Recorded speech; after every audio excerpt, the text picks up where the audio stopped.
Excited to be joined this morning by Sohrab Ahmari. He is founder and editor of Compact Magazine. He's also a contributing editor to the American Conservative, and most importantly for this morning, author of a new book called Tyranny, Inc. It's all about corporate power. The subhead here is How Private Power Crushed American Liberty and What to Do About It. Great to have you, Sohrab. Welcome. Good to see you. Good to see you both. Thanks for having me. Yeah, of Absolutely. course. So just tell us a little bit of why you decided to write this book at this moment and what the central thesis is. Sure. This book was actually conceived on election night 2020. It wasn't clear what the outcome was, but one thing was clear, and that was that President Trump and the Trumpian GOP had not only consolidated the working class gains that it had made among white working class people, but had begun to make inroads among working class people of color. And so what I proposed to do at that time was to write a kind of manifesto for a new working class conservatism. But when I actually got down to writing the book, I realized that that would be putting the cart before the horse, because a lot of the issues that stand in the way of working class flourishing in this country have to do with what happens in the private economy, whereas a lot of the kind of populist energy of since 2016 had gone toward, not entirely, but a lot of it toward kind of cultural populism. Mm-hmm. And so we did not have a working class agenda for the Republican Party, even though it did claim a working class base. So what this book does is to show those obstacles, and many of them, I have to say, have been put up by Republicans, by center-right lawmakers, Supreme Court justices, including ones appointed by President Trump, sadly, despite his appeal to organized labor in 2015 and 16. So the core thesis of the book is that, contrary to what many American conservatives have come to believe over the past two generations, since the Reagan era, government is not the only source of coercion in our lives. And in fact, we are surrounded by coercion meted out by the private sector in our lives as workers and consumers. And most of the book is just a kind of reportorial tour of what that looks like from the point of view of different ordinary Americans in different walks of life. So I won't go into all of them, but typically, for example, the way in which scheduling and wage precarity sort of tightly constrain the lives of people in the lower ends of the labor market, especially retail and restaurant workers, so that they can't do elder care, they can't do child care. There's no sense of certainty or regularity about their schedules, all the way to the abuse of commercial arbitration, these privatized corporate courts in the workplace, where this practice was never meant by Congress to enter the realm of the workplace, where there's vast disparities in bargaining power between workers and employers. And then finally, the ravages mainly of private equity and hedge funds, the way in which they erode the real economy, where we produce stuff, useful stuff, and basically sap companies out of all their energy and capital and into the asset ledgers of a relatively few financiers. I think it's really courageous, Sohrab. There's a lot of people who are, affiliated with the right or whatever, who don't want to be honest about some of the major barriers to that. Why do you think that things got to this place where Trump was both a vehicle for a lot of working class energy in 2016, but also effectively allowed himself to be co-opted by a lot of people around him, but then also, what we've seen since has been a willingness to engage in cultural wars that definitely align with some working class people and with voters, but never really giving an inch on the economic front. How did we get here? I guess that's part of what you get into the book. Well, I have to introduce one caveat on the question of free trade. Yeah, Trump that's fair. actually delivered, decoupling from China has now become a bipartisan conventional wisdom, which wasn't the case when he ran. Of course, the typical organs of the right and the left even attacked him for that. That said, on every other front, you're right. His Department of Labor was basically stuffed with union busters. So why is that? One is just inertia of a party. Parties don't easily shift their agenda, even as their voting base might shift. Second one is the lack of Republican personnel who are willing to or even know the language of dealing with corporate power. All of that reform energy and expertise on this front is actually on the center left. It's with people like Senator Warren and Senator Sanders, Sherrod Brown, Chris Murphy. Like the Republican doesn't have the personnel.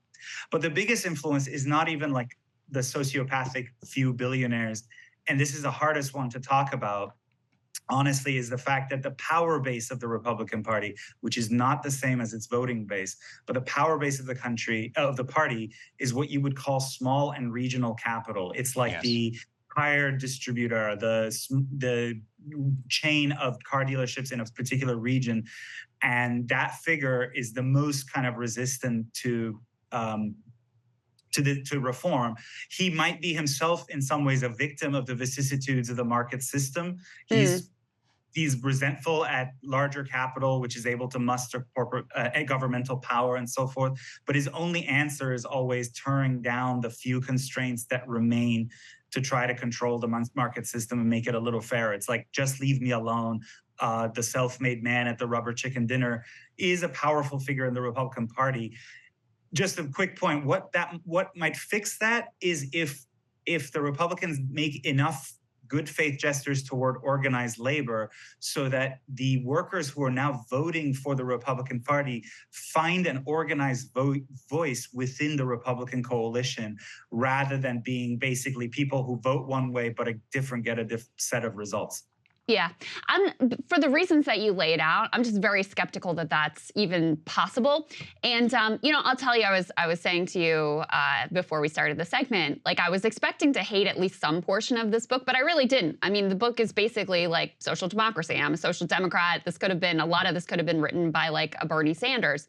And the typical, in my opinion, trick that people on the right do, I'm thinking of like Vivek Ramaswamy, I'm thinking of Ron DeSantis, is they'll use a lot of the language of a critique of corporate power, but then what it comes down to is like, and that's why we need to fire this one DEI consultant, or that's why we need to fight back against wokeness. I mean, I think the whole anti-woke discourse, in a lot of ways, has been very cleverly used to sort of posture like you have an anti-corporate critique, but not actually go after corporations in any sort of way that would like meaningfully curb their power. The classic example that we've talked about here a number of times is Marco Rubio penned this op-ed that was like, I'm in support of the Amazon workers trying to unionize in Bessemer in just this one limited example, not because I have a critique of corporate power, but because I don't like the diversity initiatives of Amazon HR. So as one example of this. So how do you get out of that? And also, do you have a critique of that sort of use of anti-corporate power language, but in ways that, don't actually threaten any of the system as it exists now? So one quick point about Senator Rubio, I think he's actually one of the better ones. He's exploring what it means to be pro-labor on the right. And so that the rhetoric isn't always the way the labor left wants to hear it, but other person. Sorry, just to push back. I don't really care about whether the rhetoric is the way I want to hear it, but like, I don't see him supporting the PRO Act. I don't see him walking the walk in terms of actually backing labor either. I would push all three of the sort of most committed economic populists on the right in the Senate, Rubio, Hawley, J.D. Vance, all of whom I admire. I would push them and have pushed them to support the PRO Act. I would say, again, Rubio, for example, has done serious work with the help of figures around Oren Cass about the erosion of the real economy by finance. But setting that aside, I totally agree. I agree with you about the critique at large.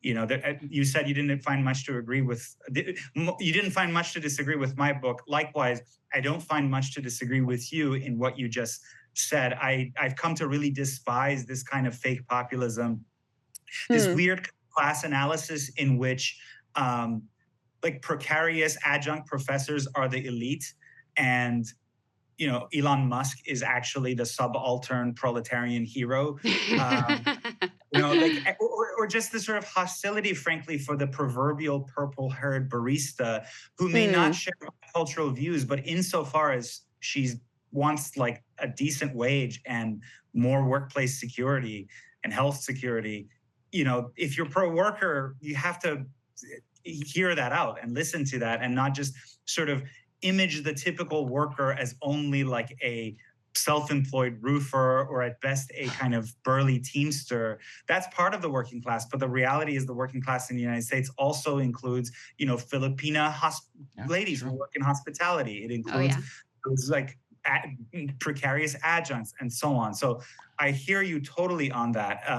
And my favorite example is the collapse of Silicon Valley Bank. The collapse of Silicon Valley Bank is a symptom of this ongoing issue in American banking.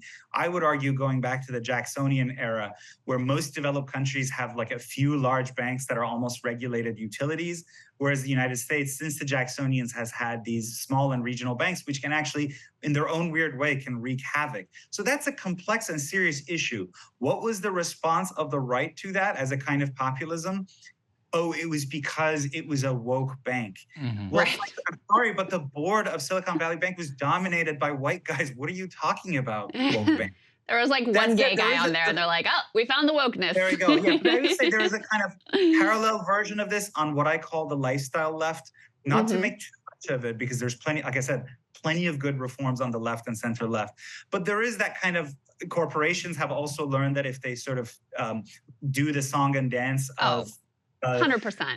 wokeness. So, for example, at REI, the outdoor gear chain, there's been an ongoing immunization drive, and infamously, their chief diversity officer did a podcast, which she began by saying, "Hello, I'm so and so. My pronouns are she and her, and oh, by the way, I want to acknowledge that I'm coming to you from the traditional lands of the Ohlone people. Please don't join a labor union." Was the we covered that extensively here, Sohrab. Sohrab, I am curious though, and an uncomfortable question, so one that I think about all the time. What if a lot of the voters don't actually want this? What if the politicians are responding to the correct incentive, which is the voters want culture war? They actually like it. They really enjoy watching their politicians stick it to the left. And in fact, specifically in a primary system, that's the thing that the people who really vote, they care about that number one, and they care about it the most. I think there's a lot of polling that could argue otherwise, but voting results, politicians, they're cynical people. They respond to incentives. Do you think I have it wrong? Do you think it's nuanced? What do you think it is? I mean, I think cultural issues have their own inner integrity, and they're not everything that's a cultural phenomenon can be reduced to class relations. I'm certainly a kind of vulgar Marxist. That said, the recent trends in Republican electoral politics, maybe Krystal can speak better about this when it comes to the Democrats, but on the Republican side, notice that the candidate who won in 2015 and 16 and sort of barreled his way past all these conventional Republicans was the one who said, I will protect your entitlements. He even contemplated a public option in healthcare in that debate with Ted Cruz, where he said, I'm not going to let people die on the streets, and questioned the party's free trade orthodoxies. So to me, I mean, culturally, all those candidates up there were more or less just Republicans, even Trump pretending to be a cultural conservative in 2015-16, whether he was sincere or not. So all else being equal, the one that the base went for was the one who kind of hearkened back to the New Deal order and who tried in his own way to revive what I call the Eisenhower-Nixon tradition in the Republican Party, which made its peace with the New Deal, with entitlements, and even expanded the logic of the New Deal in different directions. Again, more recently, I have to say, I mean, if voters wanted anti-woke, Ron DeSantis should be doing a lot better in the Republican primaries. Yep. But he's not. I mean, he ran on pure, I'm going to turn your populist grievances into cultural grievances, and it's disastrously bad as a gambit. I think that's really well put. How do you think about, though, the relationship between economics and culture? I mean, a lot of times, it's kind of hard to draw a hard line of like, this is where the economic issue ends and this is where the cultural issue begins. But do you prioritize one over the other? Do you think culture is downstream, by and large, of class interests and material needs? How do you think about those things, Sohrab? Okay, that's a complex question about which I've written a lot, and it's hard to summarize. But what I will say is, you don't need to be a Marxist to recognize that how we structure our economy and our class structure has a bearing on how people feel they belong in the world and their sense and their all their sort of cultural sensibilities and so forth. So you can turn back to Aristotle, who says that law is and politics are architectonic with respect to everything else we do. They create everything else we do. They structure what we do. And when they, I mean, obviously in the classical tradition, and when you say law and politics, that meant economy as well. So I think there is a kind of dynamic relationship between the two. And what I found frustrating is a brand of social conservative lament that says, oh, people aren't getting married. Oh, family formation is collapsing.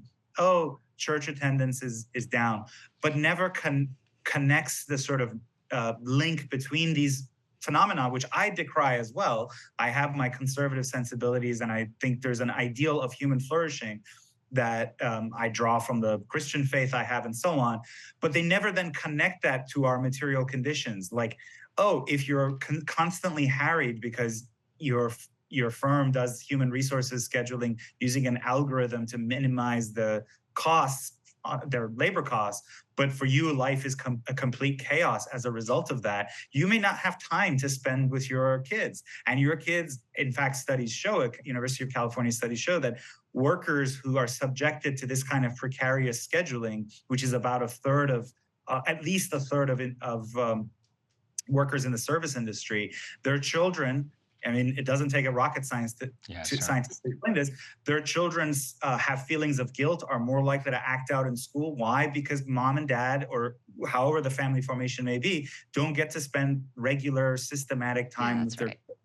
So there is this nexus, there is this sort of interplay of cultural and material reality. And I think the conservative movement goes too far in the direction of everything is a matter of ideals. If we just tell people to get married and have children, they just will listen if we just say it the right way. Well, that hasn't worked. And I think I'd like to tip the direction of conservative thought a little bit more, or maybe a lot more, in the direction of recognizing the centrality of economic imperatives.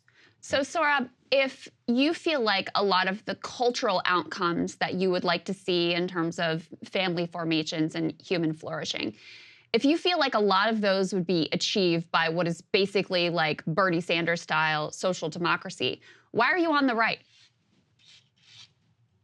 Well, two reasons. One is I think a lot of people on the left diagnose the material causes of our cultural crises, but then they end up ratifying the effects. So they say, oh, it's good that people are hyper individualistic now, and the goal in life is ever greater self kind of maximization and realization in the realm of family and so on. So I think for me, I get my picture of what the world should look like from my Catholic faith, from my kind of reading in the classical and Christian tradition, in ways that are, I think, alien to people on the left.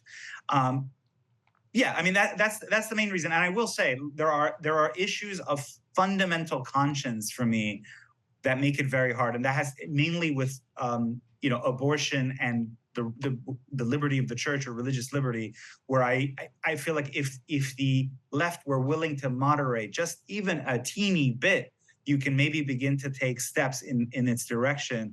But as it is, I don't see that. And I think a lot of Americans don't see it either, which supplies an opening to, frankly, the kind of Ron DeSantis culturalist right. So then you would have to say then that is your number one priority over the economics. It's more important to you to align. This is fine. I'm just trying to understand what your worldview is. It's more important to you to align with a party that agrees with you more on abortion than it is to align with, an ideology that agrees with you more on social democracy, labor unions, and corporate power. I think the task is for people on both sides of the divide to recognize that we will continue to have cultural disagreements in this country about fundamental issues, but that those issues, insofar as they have common material roots, should be the subject of the kind of coalition building that FDR did, right? I mean, large coalitional politics between urban Catholics, WASP kind of downscale evangelical farmers, unions, and so on. Likewise, actually, the neoliberals built a coalition as well. It wasn't just a phenomenon of the left. In fact, famously, Margaret Thatcher, when she was asked who was your greatest or what was your greatest achievement, she said Tony Blair. So if something is going to replace the neoliberal consensus, it has to be built in the middle. And what I'm trying to do is try to get my own side to see that. And I will say, like, there are lots of policy issues where I'm out there cheering the left. I'm almost doing like the clap emoji on Twitter, like the Stop Wall Street Looting Act. I think that there's been, honestly, left or right, I should say it's a Warren bill. There's been no greater, louder champion of that bill on either side of the aisle than myself. The PRO Act, and more generally, just kind of reversing the way that American law has been used to depress union density in the private economy. I guess so. On all this stuff, we used to be able to do coalitional politics where we disagree on certain things, but we have common ground on other things. And I think those other things are quite fundamental and important. So let's work together. I think it's a really, you're one of the most interesting people out there who's thinking about these things right now. I think the book is very important. We encourage everybody to go and buy it. We're gonna have a link down in the description. And we really thank you for your time, Sohrab. Thank you. Yeah, great chatting with you. Thank you both.